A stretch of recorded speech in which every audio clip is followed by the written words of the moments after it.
I thought it was really cool going into day two.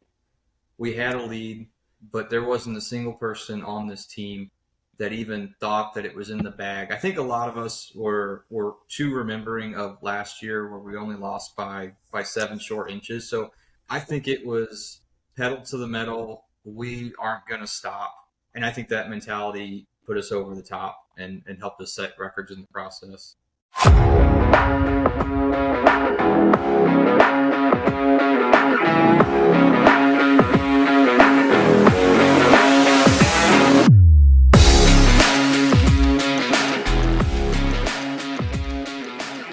Welcome to the Kayak Bass Connection Podcast. I'm your host, Jared. This is the podcast where we focus on the growing sport of kayak fishing. So today's a really special episode for me because I get to talk to members of my home club, the Southern Illinois Kayak Club, and discuss their just huge victory they just had in a very special tournament, that being the Crossroads Kayak Bass Tournament that was held last weekend in August here in outside of Carbondale, Illinois, on Cedar Lake. So why is this such a big deal? It's just another tournament. Well, no, it's not just another tournament. What the Crossroad Classic is, it is a meeting of the best tournament anglers from multiple grassroots tournament trails. So in this particular event, we had teams from Illinois, Indiana, and Michigan that sent their very best, usually the top 5 fishermen in those tournament trails, to form a team and go head to head with the other grassroots top sticks in the nation. So here in this event, we had the Southern Illinois Kayak Club, we had the Indiana Kayak Anglers, the Michigan Kayak Trail, we had the Southern Indiana Yak Anglers, we had the Michigan Topwater Trail, and of course the KBL, the Kayak Bass League, which fishes Illinois and Wisconsin. So this is a fantastic tournament trail, and I'm just so happy to announce that our hometown boys, the Southern Illinois Kayak Club, brought home a historic win.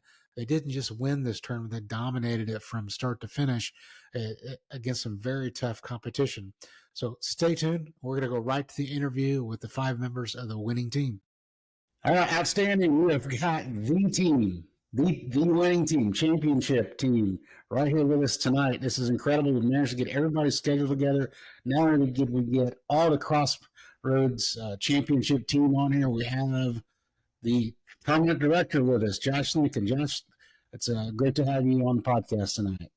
I want to welcome Reese Snyder, team member, Kevin Cox, Jonathan Kessler, Darren Hemker, and then Dalton Williams. I think all of you, maybe except Reese, have been on before, so welcome back, guys. I appreciate you taking the time to talk about things. Man, I was driving home from work tonight before we were going to record this, and we were just thinking, this is like the Super Bowl of grassroots kayak bass tournaments, right? For us guys who are not spending $300 a weekend, we're putting $50, $60, $70 in a pot, and we're looking to see who brings that home. This is kind of what we look forward to at the end of the year, right? Is definitely what are you guys thinking about as you started to launch Saturday morning after all the build up? What did it feel like? I thought it was pretty intense. Aaron, you talk about it because you were up there up north, I think, right? Yeah, it was a lot less people than I thought there was going to be. Got to the boat ramp, and I was expecting 25 to 30 kayaks, and got there, and there was 10, maybe. I think there was 4 when I got there. We launched with maybe 12. Everybody went south, and we weren't expecting that. Yeah, just so if nobody's familiar with Cedar Lake or the location of this event, is like they've got a north ramp and a south ramp. The north ramp is, I don't know, let's just say a little more civilized. The south ramp is kind of a smaller gravel ramp and just a smaller setup, right? More rural, harder to get to areas. So Darren, you thought you were going to find a lot of tournament anglers launching there, right? Yep, I figured there was a better launch. It had nicer ramps, and I figured people would start there and pre-fish there, and would just stick there. What I was assuming would happen, but got there, and I think me and Dalton were the only 2 from SICK there, and then there was 1 or 2 KBL guys and 1 or 2 guys from other clubs. Other than that, it was just us. Really? So what was going on with the north ramp then? You guys had a busy parking lot, right? South ramp South Ramp was pretty busy. We had about 20 to I guess 25 anglers down there, and it was a busy launch. And I remember sitting there with Reese and Kevin, and we also had some colleagues that were there for photographs and just keep people safe and stuff to help out with the tournament directing and stuff like that. And we were kind of just sitting there and talking. It was honestly kind of I don't know what to like kind of a dramatic start, and I think everybody was like sitting there, and we might even let 5 or 6 seconds pass, and they were like, "Wait a second, it's his launch time. Let's go!" And all of a sudden, like one person started going, and everybody took off. But it was, we had about 5 or 6 people just from the club down there with everybody. The 3 members that were launching from down there with the 2 others. It's a good group and joking around and having fun and excited, and then awesome. Everybody took off. Fantastic. Very quiet. It was the most quiet takeoff I've ever been a part of. Do you think it's quiet just because was there a lot of tension? Do you think that people just wanted to get this started, knowing it's a 2-day tournament and most people are used to 1-day events? I don't know. It was almost like I was waiting for somebody to shoot a gun off. Everybody's sitting there in their stance getting ready to take off at the race at the track, and all these guys started kicking and paddling, and it was pretty neat. Yeah. The team meeting aspect of it. So normally, right, when you're individuals, everybody's at the captain's meeting. But when we had just the captains met at the captain's meeting the night before, so normally it's like captain's meeting's over, break, everybody rushes out to their kayaks and takes off. And we were all out there kind of waiting and waiting for the deadline to hit. Sunday was Josh came down on as the director on Sunday, and we had about maybe just a couple fewer boats on the water on the South Ramp on Sunday, but Josh played the national anthem to get us started, and nice. That was a really wonderful experience. And I think Josh got a really wonderful photograph that's made some Facebook posts about the launch and everybody leaving. That was a very memorable moment. Oh, awesome. So is that the ramp that is closest to Carbondale then? That when you say South Ramp, is that I call it the Pomona ramp. Okay. Down by Pomona and Pilot's Knob. Yeah, that's the more rural one, right? Yeah. Okay. Awesome. So Josh, as you as tournament director, I mean, is it a relief when the thing finally kicks off and people are in the water fishing after all this time and organizing and planning and communicating? Yeah, I mean, people don't realize that the Crossroads preparation probably started last January. So in this whole past month, I can't tell you how many nights and hours have gone into preparing for this tournament. But I think really for me, when the relaxation kicked in was when I had the truck loaded up and I was actually driving to the lake. Because at that point, I did everything that I could do. I prepared as much as I could, and it was like, it is what it is at this point. So, yeah, it was nice when people were fishing, and it was real nice when we wrapped everything up and went to dinner afterwards. I'm sleeping easy at night, that's for sure. So let's set the stage here, right? So we end up having 6 5-man teams, right? Yeah. 6 5-man teams, and we're spread throughout Michigan. The Topwater Nation out of Michigan Kayak Trail, Southern Indiana Yak Anglers Club, Indiana Kayak Anglers, and the Kayak Bass League, Illinois Wisconsin Club, and then of course that's the Southern Illinois Kayak Club. So literally we had usually the top 5 from each one of those clubs. From 3 Midwestern states. That's a pretty big deal in the grassroots world, I think. This is not, we're not running a Hopi event, you're not running a bass event or some large event, but this is cool because we've got all these top sticks from grassroots tournaments getting together. I don't know if that happens very much. So run us through day one. You guys are launched on day one, and you guys kind of set the tone real quick. How'd that happen? Started out putting a 19 on the board right away, so that really helped a lot. I think 15 minutes into the tournament, I put a big fish on the board, and that was a huge relief, knowing my fish were there. Boom. I think I got an 18 on the board pretty early, and I really think a testament to some pre-fishing, but we were doing a good job communicating, I think, throughout the week when different guys went out. And one of the things that we all started to notice is when we had left a couple weeks prior, we had sort of said we thought we had predicted that the temperature was going to drop, and it just didn't. We kept track on what the temperature of the water was doing. Surface temp just stayed stayed stable for 2 weeks, which is good for fishing because it becomes predictable. But the fish were definitely, I think, deeper than what everybody would have guessed 2 or 3 weeks prior. That little piece of information was pretty helpful to get us started right. So now, how much pre-fishing did you guys do? I know it's different for everybody, right? Reese is shaking his head like, not much. Yeah. But that's when that communication piece comes in, right? Yeah. Sometimes I struggle when I pre-fish, and it just makes me do worse. He didn't listen to the pre-fishing information earlier. It is clear opposite. I think I did twice. I went once to the north and then once to the south, and that was it. I went like a day and I went one full day, and I took a half day as well that week. Yeah, I went the weekend before. I went both evenings on the weekend before and fished out of the south and north ramp and didn't do good either time. I didn't fish my spots, though. I knew my spots probably should hold fish, so I didn't want to mess with them too much. Yeah. Yeah, and we interviewed several of you during sort of the pregame interview here. Not necessarily, and we talked about the fact that prior knowledge can be a blessing and a curse.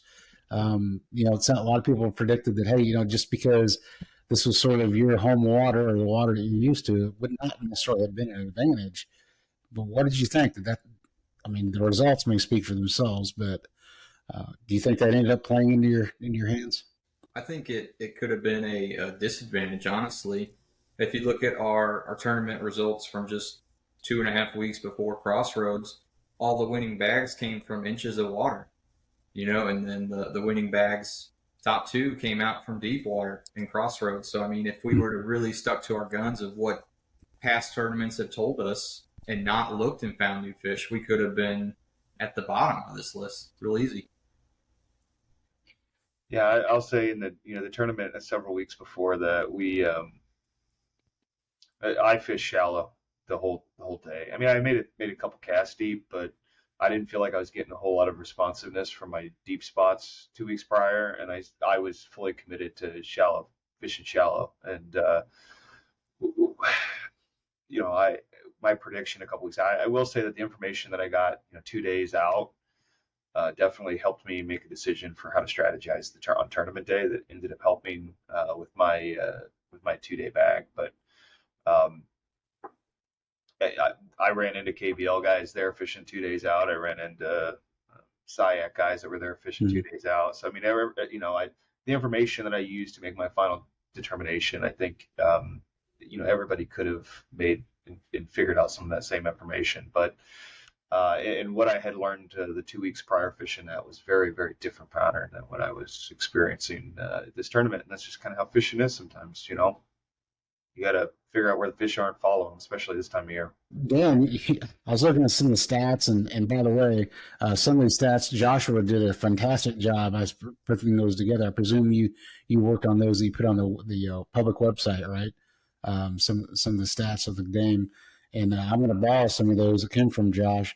The first day, boom, 20.75 inches. Seriously? Found 3 really nice fish that first day. Now, I couldn't find. Did that end up being the big one? You guys tied for 20.75. You had 2 of them. Yep. Jonathan had one that big as well, right? Mine was a 20.5 on day 1. Yeah. There was a guy from a different club. I think it was Topwater. He had a 27.5 also. He caught his like 7 minutes into day 1 though. He caught it right away, and I caught mine like an hour into day 1. So it was a little off, but awesome. I think I would have had big bass if I didn't break one off right away. I broke one off first day. It was really big. That one hurt. Wow. It got me tangled up in a brush pile real deep, and I couldn't get it up.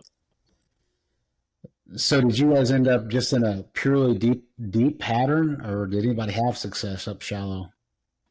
I caught most There. of my fish on frog. On frog, you said? Yeah, 2 of them were on shaky head on the first day, and then everything else was on frog for me. Nothing in grass. I was pretty well shallow the whole time. Okay. Yeah. I was deep All right. both days. I and fished deep and then made a couple cast shallows, and that's how I caught Yeah. 2 of my 20s day 2. But I caught most of my fish deep. Okay. Outstanding. So you came in, Dan ended up this. Okay, here we go on the second day. the first day, I looked at the standings after the first day, and I was like, I really was hoping you guys would be winning, would be leading, and I knew the caliber of the people that were coming to fish in this tournament. I thought, man, you're gonna have your work cut out for you. We all talked about the possible curse of the familiar waters, and then I looked at the first day standings, and I was like blown away. So what did you guys think about when you saw those numbers the first day? Because it's not a real good signal area, right? So most everything got tabulated at the end of the day, right? Yeah, but the one thing you always say when we go into these team tournaments is if you get if everybody gets 5 fish both days, you win the tournament. This is how it is. So the strategy isn't to try to get 100-inch bags or 90-inch bags. It doesn't hurt, but it doesn't hurt, but we go, everybody gets 5 fish. It's a team sport, right? This event's a team event. So if somebody's lagging behind or if somebody's missing fish or something, this is what we're seeing. Try to get that 5th fish. So the real emphasis, particularly on Saturday, was trying to get everybody to get a limit, and we were 1 fish short of having our 25 fish limit, but that's neither here nor there. But if you're only missing 1 fish, you're still looking at that as a good day, I think. If you're only missing 1 fish, but out of 5, if you had big fish, 25 people. Yeah, if you're only missing 1 fish, that's pretty good. His other 4 fish were all really nice fish, so that really didn't hurt too bad. Yeah, and we knew Darren had 2 big limits. Yeah, we knew Darren had a big bag, so we knew that offset, I think, missing a fish. So I think we all felt really comfortable with what our total was going into the end of the day without knowing the exact inches and what everybody else had done. Mm-hmm. Because when you look at a bag over 90 inches and you look at just 1 fish shy of your 25 fish limit, it's that usually spells success. So we were pretty confident, I think, going into the weigh in, so to speak. Yeah, just a quick glance here. So at the end of day 1, and you're looking at the results for day 1. Hey, how did everybody do? You guys, it wasn't like you were up by 2 inches. You were up by 31 inches. Did I figure that right? 31 inches at the end of day 1 for the team event. I mean, that's not insurmountable by who's in second place, but that says something. So how did your mindset change for day 2? You talked about day 1. The goal was 5 fish for everybody. Now you go into day 2, you got a significant lead, not insurmountable, but significant. How does that change your mindset? It didn't I was change still mine. just looking for 5 fish. Yeah. Yeah. Just looking at Not 5. still looking. You were looking for 5 because you couldn't find 5 the first day. Still looking for 5 fish. Oh, that hurts. That hurts. That's a lot of pressure. I mean, and Dalton, I know that you talked about it last time when we did the pregame. Is that no, you weren't there at the pregame, right? But you talked about the fact that and getting that 5th fish when other people are counting on you, that's an intense type of pressure you're dealing with. We only would have, won the Crossroads last year if somebody would have caught a 12-incher, but fair enough. Yeah. Dalton's had to live with that shame all year. But he made. Well, congratulations, Dalton. Reese is now taking your spot. That was just crazy. Reese finished above him in the final standings. Really? He beat him, and he only had 9 fish. Yeah. Come on. Yes, scrolling through all the anglers that were there, unlike some people, I actually went past what Dalton had gotten and looked at other people. Um, there was quite a few people that didn't limit out. There's a lot of fish caught. I don't remember the exact numbers, but it wasn't unusual. Every team did not have, 5 people getting limits. 16 limits in day one. Yeah. Josh can yell at me if I'm wrong, but I think it was 16 limits in day 14 one. and 16. 16. Maybe it was 14. Yeah, I think it was But yeah, it 16. was something around half the field. And that's why we say when you analyze like whether it's a boat tournament or a kayak tournament, it's like 50% of anglers at almost every tournament. Now, whether it's a national tournament or a local tournament, 50% of anglers get a limit. So that's why you say if everybody can get 5 fish, you have a really good shot at winning a team tournament because the probability of having 5 limits is honestly generally pretty low. So that was, kind of a good strategy. So day one went great. You guys put some numbers on the board. Day 2 started to unfold. Day 2, you guys still had some big fish. I mean, you went back and produced again. Here's my question to Josh, and I understand that you didn't do a lot of judging, did you, Josh? I think you had other people doing that for you. No, I had Susie helping me with most of it. Just because she was more familiar with the KBL rules, and I wanted to keep everything as fair as possible. Yeah. Have you guys ever ran into a problem where you've had the same fish caught by 2 different competitors, or even thought it was the same fish? I mean, I guess it wouldn't be.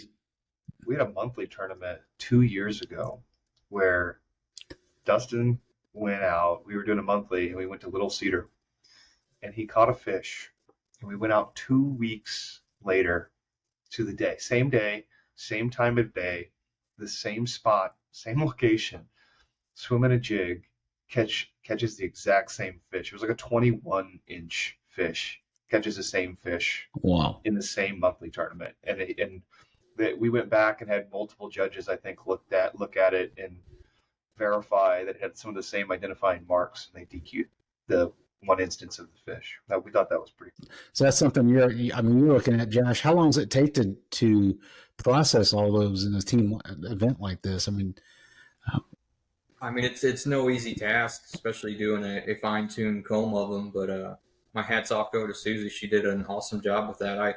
And then I verified the top teams as we kind of went through the weigh-in process. But she carried the lion's share of that for sure.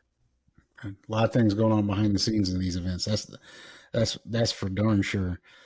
So at the end of day 2, so we guys reached to the ramp. How confident were you you taking over the championship here? 100%. I'll be honest. The South team left the ramp an hour. Like we were, like it got to the point where we were like, okay, I don't think we can really upgrade anymore, and we were to weigh in 45 minutes early. So we were. That's damn good. It's amazing. So here's the crazy thing is that I'm looking at 5 anglers that competed in this event. I'm also looking at 5 of the top 10. I think when you just put that out there, you got half of the top 10 in the field. I mean, there's really no way to beat you unless somebody else has the other 5, right, with bigger numbers. And that just wasn't going to happen in this tournament with the numbers you guys put up. We had thrown out there, there may be a 100-inch bag. Really close. I mean, really close. What do we have, 96 and a half? Yeah. Let's see. I ended up with 96 and a half on Sunday. And the irony there was that I think Darren was sitting on 95 and a half. Yeah. And that would have been that was the Crossroads record, single day Crossroads record. Day. Yeah, so we had broke the two members break the record on day 2. I do think I could have broke 100 day 1 if I would have kept fishing. I basically stopped fishing at 10:45 after I caught the last 19 because I had 94 inches and I could see there was a bunch of fish on my spot still, and I was like, nope, I need to just not wear them out. So I went and pre-fished some new water and came back there once or twice, and they were still all stacked up. And got there day 2, and half my fish had disappeared. So I was not happy about that, but still made it work pretty well. Yeah, It was a really, really good weekend of fishing. I got out there that first day, and after I caught that, I actually lost two, jumped two off right away at first thing in the morning. Were every bit of 18. Both of them were, and I jumped them both off, and I was like, today's going to be a great day because I knew the fish were there and I could see them on the live scope, and I knew it was going to be a good day. And I dropped down on that next one and caught him, and it was 19 or 19 and a half, and from there it only got better from there. I'll be honest, I was kind of a butthead to him. Because I was sitting there, I had a real slow morning. All right, we do some friendly competition, and I was sitting down south, and I was having a rough morning. It was a real slow warm-up for me throughout the day, and then I really got on him in the afternoon. But I kept telling everybody, I said, I only got I think I was sitting probably around 84, and it was a confident 84. Like, it was like, I'm happy with that. And But I kept saying, I said, I wanted Darren to, like, I knew he kind of left his spots alone the day before and kind of relaxed.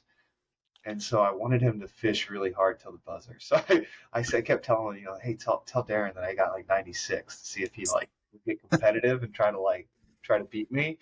And I kept saying, like, yeah, tell him I got 96, tell him I got 96. And then I got on him in the afternoon and finished with 96 and a half. And I was like, I don't know if that was some kind of predetermination there or what. The whole time he was saying, I got 96. And I was like, okay, I'm gonna try to catch one more big one. Because one more big one, I was at 86 and a quarter and I still had a 12-incher on the board. So I was looking for one more big fish. And I went to one of my brush piles a little south of the north ramp, and I found there was 3 big fish on it, and I threw in there, and the first one, it went by, and he went down and grabbed it right away, and it was a 20 3/4. And Dustin called Kessler right away and said he just caught another 20. that was my third 20 of the day. That one really boosted. That was a 8-inch coal. That really helped. And for those that this may be their first podcast, me and Darren battled it out, I think, back and forth all season. So we have some good fun, and it's another reason why you should come out and check Sick out, because we have fun out in the water, and it's not all serious competition. So as long as you don't let us down in the Crossroads and don't catch a limit, and so we're pretty good at it tonight. Bam! Then it's serious.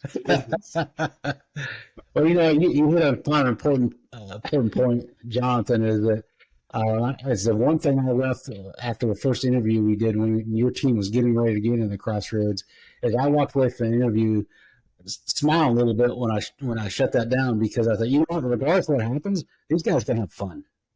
And they're going to have fun. They're going to fish their hearts out, but they're going to have fun. And I think, man, that's so important. There's too many things in life to get wound up about. This is not one of them. But yeah, you can be serious about it. So congratulations on doing a heck of a job and having a good time. But so was anybody, this is their first time fishing this event? I know we have a lot of repeats here. It was my first. Kevin's first? Okay. Yeah. First team tournament? For me? If you don't count. Yeah. We did a small 2-person team monthly for as a fundraiser earlier this year. It's a really great event. Yeah. But first single day or double day. Okay. So Kevin and Jonathan, this is your first experience at the two-day team tournaments. So what's different than the way you approach an ordinary Saturday tournament? Is there anything different? Well, I've fished a lot of 2-day tournaments and boat tournaments. The difference, I guess, with this is I don't have somebody in the front or the back of the boat, to worry about. I kind of went into this with a game plan that Jonathan and I weren't 400 or 500 yards apart, and I had decided I was going to one area and I was going to make or break there, and it worked out. I kind of, like he said a while ago, I didn't think that I was going to catch a 95-inch bag, but I knew I could go catch right around 80 inches both days, and it's, I guess, just not wearing your fish out was the only thing for me. Once I got what I needed, I kind of pulled off of it. When That way I'd have enough. And actually, fortunately, my fish grew a little bit the second day. So, and what was funny is when we took off, when we hit the mouth of the main lake out there, everybody turned and went north except for the two of us. Oh, And wow. so we just went right on, and Yeah. he dropped off, and I went past him, and I don't think I saw another competitor come back there the first day. The second day there was quite a few came back there, but Strange, huh? yeah, So that happens. yeah. But yeah, it was good. The 2 day deal, just not gutting your fish on the first day, like Darren said. And now Jonathan, I think that I don't know that he could have gutted the spot he was on. I think that he just was catching and catching and catching. So Yeah. So and this is that discipline aspect. You got to know when to pull off, right? Yeah, and the group I know was debating this earlier today in our group chat about how to deal with deep spots and stuff. But all year I've prescribed to, if fish are coming somewhere, like there is some dependence. Like if it's like one little brush pile, you can fish it out pretty quick. But if you get some of these big broad points where you got a lot of structure on it, you could sit there and in these hotter months, those points will just reload, reload, and reload. And I've taken advantage of that, I think, a lot this year. Saves me a lot of energy. And when getting back to your original question about how to prepare for this, I think one of my biggest things that I took very serious all week is sleep. And that being said, I think there was only about 3 or 4 kayaks out there that were unpowered or feet powered. I made a joke right before we launched on day 2. The guys were talking about how fast they could get their motors and their boats to get up to on different kayaks, and I said, mine runs on ibuprofen and coffee.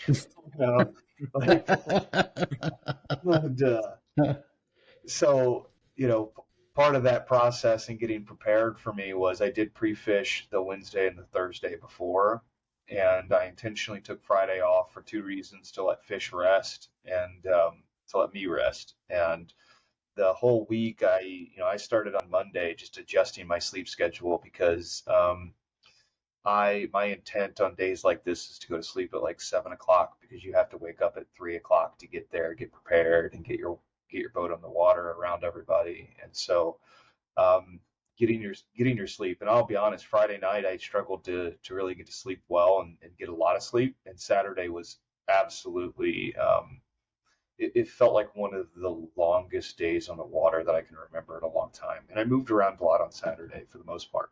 Saturday night, I made a commitment to get home early.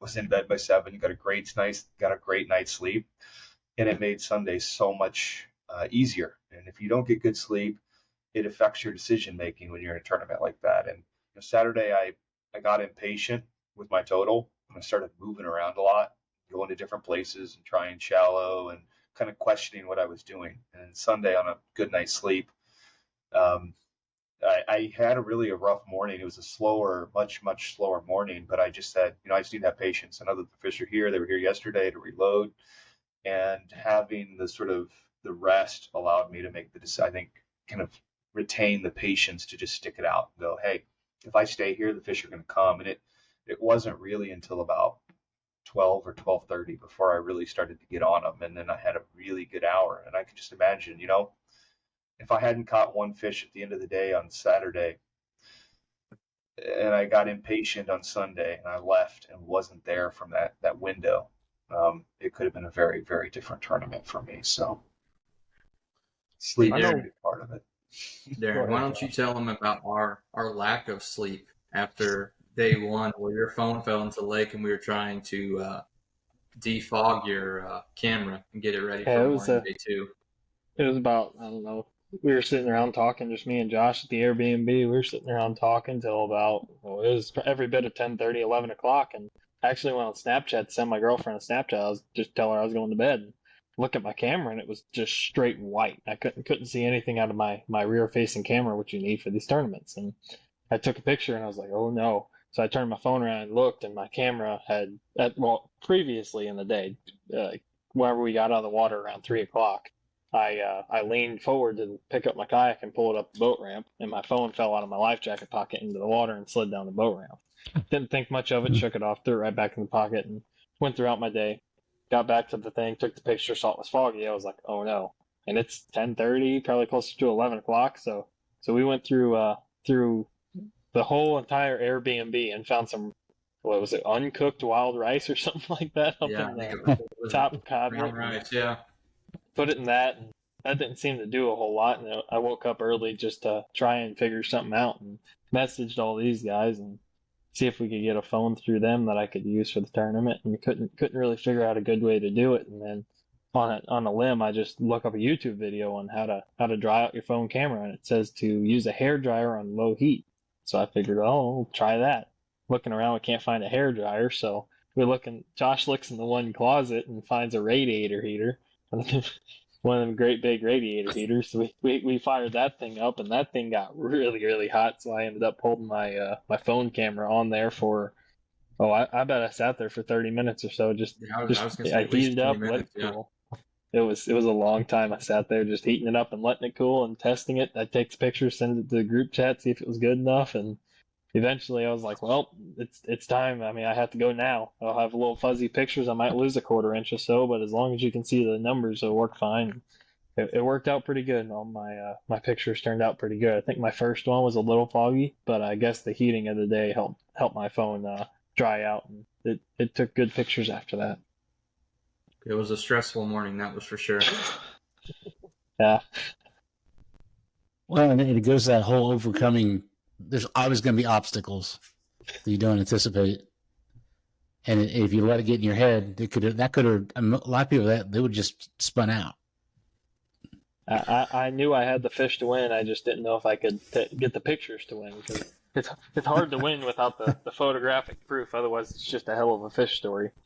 Yeah, and there was clear rules that anglers could not share cameras in this tournament. So if somebody else from the team sick paddled up and took a photo for him or let him use their camera, that would have been illegal. So we had to figure out a solution right then and there. And your camera also needs to have GPS coordinates. So like you know what I mean? Like you're very limited to a smartphone camera, and you need a data plan on that smartphone. So it did raise some questions about, like, are there things that, like, precautions that could be taken, or having an extra, backup phone for somebody or something if you were to travel a long way for a tournament, because, it's a serious concern. Yeah, I'll be honest with you. I have an old smartphone, and I always take it with me. It has no data plan on it, but the GPS will work on it, and the camera works on it. So if need be, you can do just manual check-in. Yeah. I think I have. Fortunately, I don't. I think I have 5 phones at the house that the camera still works just fine, but the screen's a little wacky, so I just don't use them anymore and bought a new one. I buy a new one off Amazon. I actually buy refurbished phones because I go through phones like crazy. I've gone through 4 this year because I'm not easy on phones. I work on a dairy farm, and I drop them and kick them, and I've had cows step on them and all sorts of stuff.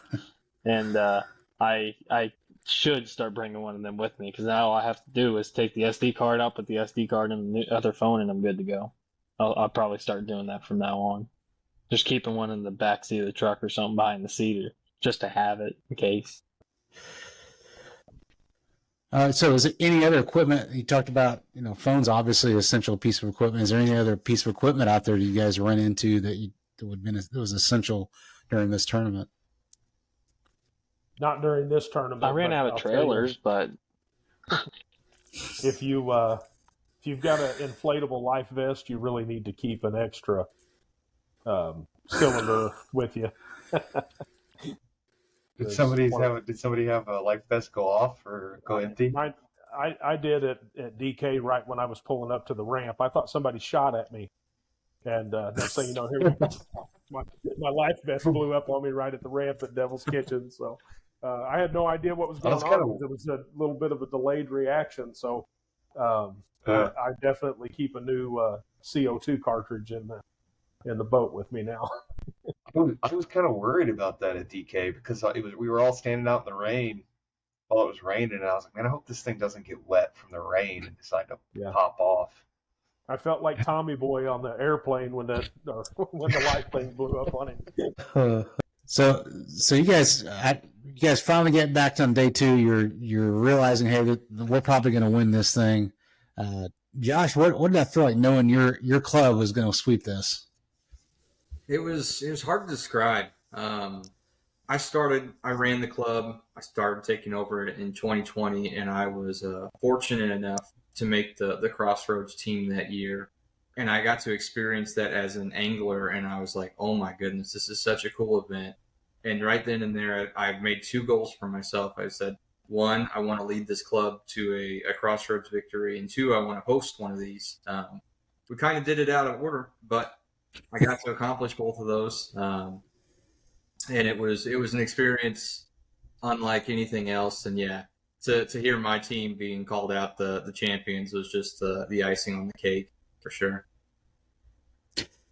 Yeah, and let's face it, I don't think anybody that's on here tonight will disagree with this. This team, you had a huge amount of input here to make this win happen. It wouldn't happen without you behind the scenes, organizing the monthly events that we do during the summertime, organizing all those tournaments, all the time you put into it, so other guys can fish.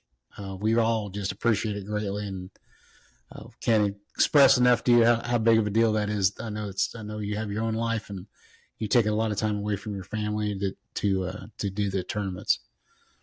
That's one thing Josh brought to my attention when we were at the Airbnb, and he says, well, it sucks sometimes running the club because instead of going into a tournament thinking, okay, how am I going to catch fish tomorrow? He's going into the tournament thinking, I have to run this thing tomorrow and still try to catch fish. And it's huge props to him for doing that, because this club is, it's, in my opinion, the best kayak club around anywhere.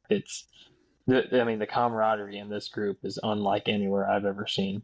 It's awesome, and I think it has a lot to do with our tournament director. I don't think there's been one tournament this year that I got to tie up rods the night before. It was always just going, that's what's tied on, and just going fishing with my time, We spent a lot of time at the beginning of the year, and I've spent a lot of time myself doing a lot of different types of things in terms of competition. I used to play competitive baseball into my 30s, even in St. Louis, and there's a lot of coaches, a lot of managers that were involved in that, and a lot of people that organized a lot of things, and a lot of times those people were very underappreciated, and the job that those people always do, and the job that Josh does is so underappreciated, because you're right. Like, me and Dustin just sit and talk strategy all the time, and the club sits and talks strategy and talks fishing. And I remember we were going into Newton, and there was a rookie, James was up there with us. He took some wonderful photos, by the way, of the event, if you see him on Facebook. And we were talking and strategizing, and I remember we were asking if Glenn was coming and this and that, and Josh is on there going, sometimes this just sucks, because I think he was loading up his boat, and he was trying to get all these things done. I know we were working on the bracket challenge and getting things ready and prepared to get people signed up last second for the big bass tournament, for the 620 event, and there was all these last minute things that he's doing. And you realize, all you've done this whole time is just think about how you're going to approach this tournament tomorrow. And he can't do that at all. And you kind of, I think there was a moment, especially I remember I was eating dinner before the Newton tournament up in Newton. And it kind of hit me, all the work that he does in all the fun and the competition and all that we enjoy from this, he's really sacrificing to be able for us to be able to have that. And that, I think that was the moment when we kind of created the side chat, for those of you that know, and we went out and throughout the year collected money from the club members and got Josh a gift at for the final tournament. We presented it to him, and it all kind of sprung, I remember, from that exact moment of thinking about what he did and all the sacrifice that that we kind of get to enjoy because of his hard work. So from the bottom of my heart, and I'm sure everybody else in the league, thank you very much, Josh. No, Thank you. no thanks needed. I love this club for sure. I have to say too, it's not just what he does off the water, but I mean, when he's on the water, he's got a camera in his hand, and he's capturing memories for a lifetime. That we get to enjoy and show our friends. Out there taking pictures and not just any kind. I mean, these are like amazing photos that he's capturing. It's awesome, and I mean, just what a testament. I mean, and it's good leadership like this that helped us win this tournament. We talked for weeks in advance. We heard other clubs talk about, they just didn't mesh well. They didn't talk. We knew where we were at all day long. Everybody, while we were fishing, we were talking, having a good time, lifting each other up. Dalton was struggling on Sunday, and we were just trying to ramp him up. He did get his limit. We're thankful for that. But good things. They start at the top with leadership. And somebody told me a long time ago, and I use this motto in my business: is you're only as good as what your guys are. And when you've got somebody that invests what he does in these tournaments, you're going to have good come out of it. So props to Josh. He's great. Outstanding. That big trophy is exactly where it needs to be right now. Yeah, absolutely. It'll certainly get passed around like the Stanley Cup. Everybody on this team will get their time with it for sure. That's awesome. So there was a lot of really great. Anybody that's listening to this that hasn't been to the Southern Illinois Kayak Club's Facebook page needs to go there and look at some of those pictures. They're pretty amazing. Some of them they're getting posted. Really neat angler pictures. And I have to tell you, Josh, you took a picture of me at one of their tournaments, and my wife saw it. Now it's over here on the wall in the office. I'm looking at it as we do these podcasts, so it's pretty cool. I appreciate that. So yeah, I mean, really the thanks on that goes to Austin. He broke out his camera. I think it was in the 2021 season. And he just started snapping off some cool photos, and I was like, oh my goodness. And it just like elevated our website for like the check presentation. I was like, this is something we have to do on a more regular basis. And now it's a standard for us. And I think that builds our club. It shows we're more professional. It just builds our audience. It helps us grow. So yeah, thank you absolutely for getting us started.